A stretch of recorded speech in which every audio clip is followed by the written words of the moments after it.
Hello, good morning. मैं हूं देवी सिंह और आज का हमारा इशू है कि जो आईसीसी के द्वारा कुछ नियमों में परिवर्तन किया गया है। तो देखते हैं कि जो आईसीसी है ये इंटरनेशनल क्रिकेट काउंसिल है और इसके द्वारा कुछ नए नियम लाए गए हैं। ये नियम जो है 1 अक्टूबर 2022 से लागू हो जाएंगे। तो 5-7 नियम हैं, हम देख लेते हैं बारी बारी से। और ये बहुत इंटरेस्टिंग भी है। मतलब मैं देखता हूँ कि भारत में ठीक ठाक आबादी है जो क्रिकेट की फैन मतलब फैन है। और इवन मैं भी एक टाइम तो ऐसा था कि मैं आगे हालांकि बता दूंगा, लेकिन चलो सबसे पहले हम देख लेते हैं नियमों के बारे में। देखो, पहला नियम आईसीसी का ये है कि जब कोई बल्लेबाज जो कैच आउट होता है तो जो नया बल्लेबाज आएगा वो स्ट्राइक एंड पर ही आएगा। पहले क्या होता था कि अगर मान लो कि जो बल्लेबाज जो है क्रीज छोड़ देता था तो फिर जो है नया बल्लेबाज नॉन स्ट्राइक एंड पे आता था, वो उस पे नहीं आता था, जो है मेन स्ट्राइक पे नहीं आता था। लेकिन अब ऐसा नहीं होगा। फॉर एग्जाम्पल ऐसे समझो कि मान लो कि ये जो है मेन स्ट्राइकर है और इसने जो है गेंद को मारा, ठीक है, और गेंद उछल करके यहां पर गई और यहां पर एक फील्डर है और ये व्यक्ति जो है जब तक गेंद ऊपर हवा में थी तो ये यहाँ पर था और ये जो है नॉन स्ट्राइकर बल्लेबाज इसको क्रॉस कर चुका था। तो जो नया बल्लेबाज आता तो जब ये इसको क्रॉस कर गया था तो नया, पहले जो पुराने नियम थे, जो नया बल्लेबाज मान लो ये आउट हो गया, कैच आउट हो गया, तो नया बल्लेबाज जो आता था पहले तो वो यहां पर आता, क्योंकि ये जो है इसको क्रॉस कर चुका था तो पुराना बल्लेबाज यहां पर आ जाता। लेकिन ये नियम बदल गया है कि चाहे अगर मान लो कि ये ऊपर खेलता है, हवा में गेंद होती है और फिर कैच आउट हो जाता है, तो ये चाहे क्रीज क्रॉस कर चुका हो या ना क्रॉस कर चुका हो, जो नया बल्लेबाज आएगा वो जो है स्ट्राइकर एंड पर ही आएगा, यहां पर आएगा। ये नया नियम है, ठीक है। नंबर 1, ये नियम क्लियर हो गया। इसी वजह से जो है मैं फोटो में ये जो है आपको स्क्रीन लगा करके ये समझा रहा हूं, इसमें आसानी होगी।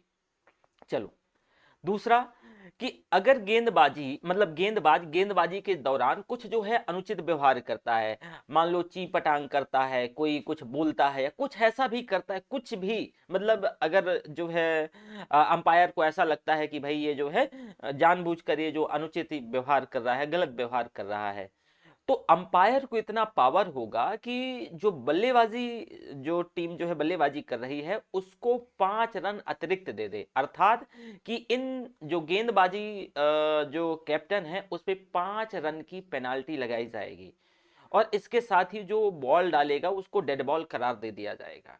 तो ये है भैया आपका दूसरा नियम, ठीक है, कि अगर कोई मान लो बॉलर अनुचित व्यवहार करेगा तो उसके लिए जो है यहाँ पर प्रॉपर 5 जो है रन की पेनाल्टी लगाई जाएगी। अगला है भैया, और ये 5 रन किसे, बल्लेबाज की जो टीम है यानी जो है उसको दिया जाएगा। अगला है, यदि कोई नॉन स्ट्राइकर गेंदबाज के बॉल डालने से पहले क्रीज से बाहर निकलता है तो गेंदबाज यदि यदि उसे जो उस बैटर को रन आउट करता है तो इसे पहले जो है अनफेयर प्ले माना जाता था, लेकिन अब इसे नियमित रन आउट माना जाएगा। ऐसे समझो, बड़ा सिंपल है। ये मान लो ये बॉलर है, ठीक है, और आपने कई बार देखा होगा कि जब 1-2 रन का मतलब इशू होता था, 1-2 गेंद ही बचती थी और मान लो कि ये जो नॉन स्ट्राइकर बल्लेबाज होता था तो ये दौड़ के क्या करता था कि प्रयास करता था कि पहले जल्दी से निकल जाओ, उसे क्रॉस कर जो है मतलब बीच तक निकल जाएगा, करीब यहाँ तक मान लो निकल जाएगा तो दौड़ के 1 रन ले लेगा। लेकिन अब क्या है, और अगर मान लो ये बॉलर है और यहाँ से ये गेंद फेंक रहा है और ये जो है अपनी क्रीज यहाँ से छोड़ दिया है, तो पहले अगर ये यहाँ पर इसको टच करता है इन स्टंप पे तो ये जो है पहले ये रन आउट नहीं माना जाता था, इसको अनफेयर प्ले माना जाता था। लेकिन अब क्या होगा कि अगर ये बॉल जो ये बल्लेबाज है अगर मान लो यहाँ से ये जो है क्रीज छोड़ देता है तो ये अगर यहाँ पर जो है टच कर देता है स्टंप पे तो अब ये जो है आउट माना जाएगा, रन आउट कहा जाएगा। ठीक है, तो ये भी जान गए। ये आपका तीसरा नियम है वो आईसीसी का। चौथा है कि जो अब देखो कोविड-19 आया तो ये कम्युनिकेबल डिजीज थी और जो है थूक को लेकर के मतलब काफी, तो इसके चलते जो है मतलब अस्थायी तौर से गेंद में जो पहले थूक लगाते थे तो उसको जो है अस्थायी तौर पर बैन लगाया गया था। लेकिन अब आईसीसी ने क्या किया कि अब इसको जो है स्थायी तौर पे बैन कर दिया है कि अब जो है आप जो थूक है अपना वो आप अपनी बॉल पे नहीं लगा सकते हो। पहले ये अस्थायी तौर से था और कोरोना के चलते था, लेकिन अब इसमें जो है आईसीसी ने मतलब स्थायित्व ला दिया है। ठीक है। जैसे कि ये मान लो बॉलर है, आपने देखा होगा कि खास करके मैंने देखा कि लंकन बॉलर जो श्रीलंका के बॉलर थे, और एक बॉलर तो आप श्रीलंका की नहीं भूलना चाहिए है ना। आप मुझे नाम बताइएगा, कौन से बॉलर मतलब थोड़ा सा भयावह टाइप लगते हैं, तो वो बहुत ज्यादा थूक का प्रयोग करते थे, अब वो ऐसा नहीं कर सकेंगे, ठीक है। एक ये नियम है। अगला कि नए नियम के तहत जो है अब विकेट गिरने पर नए बल्लेबाज को होता क्या था कि आपने कई बार ऑब्जर्व किया होगा कि अगर मान लो आप आउट हो गए और उधर से जो आपका बल्लेबाज आएगा स्ट्राइक लेने आएगा तो वो टाइम लगा देता था। तो आईसीसी ने किया क्या कि अब ये चलेगा नहीं, तो उसने क्रिक वनडे और जो है टेस्ट मैच, आपको पता है जो वनडे होता है वो 50-50 ओवर का, टेस्ट मैच 5 दिनों का 90-90 ओवर का होता है। तो वनडे और टेस्ट मैच में जो है इसमें 2 मिनट का टाइम निर्धारित कर दिया है कि अगर कोई बल्लेबाज आउट होता है तो पवेलियन से जो बल्लेबाज आएगा खेलने के लिए उसको हर हाल में 2 मिनट के अंदर आ जाना चाहिए। और यही जो नियम 2020 में ये 90 सेकंड का है।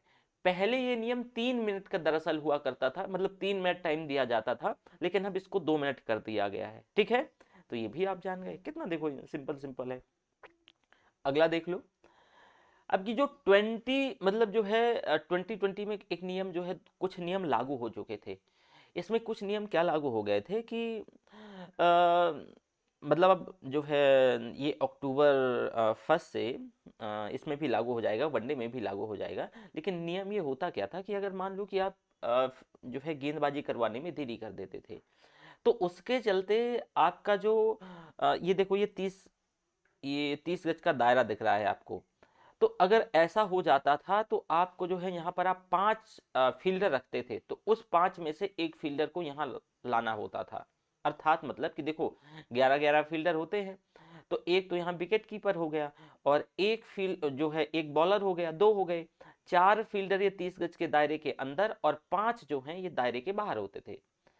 लेकिन अब ये जो है वनडे में भी लागू कर दिया गया है कि अगर मान लो कि आप जो है देरी करते हो, ओवर फिकवाने में देर लगाते हो, तो अब आपको जो है एक फील्डर जो आपका मतलब यहाँ 5 फील्डर 30 गज के दायरे के बाहर होते हैं, तो अब आपको जो है यहाँ पर 4 फील्डर करने होंगे, यहाँ 30 गज के दायरे के अंदर 5 फील्डर हो जाएंगे। जैसे आप ये देखो कि 4 फील्डर दिख रहे हैं ना, ठीक है, एकदम जो है बल्लेबाज को घेर के रखा है। तो अब यहाँ पर एक समझो कि 5 फील्डर हो जाएगा, यहाँ पर पांचवा आ जाएगा अगर ऐसा होता है। और ये पांचवा कहाँ से आ जाएगा, वो 30 गज के जो दायरे से बाहर है, समझे। तो एक ये नियम है। एक और मतलब 2 नियम है। तो देखो कोई बल्लेबाज पहले गेंदबाज जो है गेंदबाज के क्रीज तक पहुंचने से पहले आगे बढ़ता था, तो गेंदबाज के पास जो है थ्रो फेंक करके रन आउट करने का अधिकार था। लेकिन अब इसको जो है डेड बॉल माना जाएगा। क्या है, डेड बॉल। एक अगला नियम है जो कि लास्ट नियम है ये, कि अगर कोई बल्लेबाज क्रीज के बाहर आकर के कोई गेंद खेलता है, ठीक है, और उसे अंपायर जो है डेड बॉल करार दे सकता है। ऐसा समझो कि देखो ये जो है बॉलर है और इसने गेंद फेंकी, और ये जो है क्रीज है, आप ये देख रहे हो। तो अगर मान लो कि ये जो है बाहर जा रही है गेंद, और इसका आधा बल्ला या खुद जो है यहाँ पर बाहर आके मतलब इस गेंद को मारना चाहता है, तो ठीक है, बेल बहुत अच्छा मार सकता है। लेकिन अंपायर चाहे तो इसको जो है डेड बॉल करार दे देगा, जो है इसको डेड बॉल माना जाएगा। इसके साथ साथ इसमें से एक और बात, कि यहाँ पर अगर मान लो कि ये बॉल जो है यहाँ बाहर गई है, तो ये जो है नो बॉल करार दी जाएगी, ठीक है।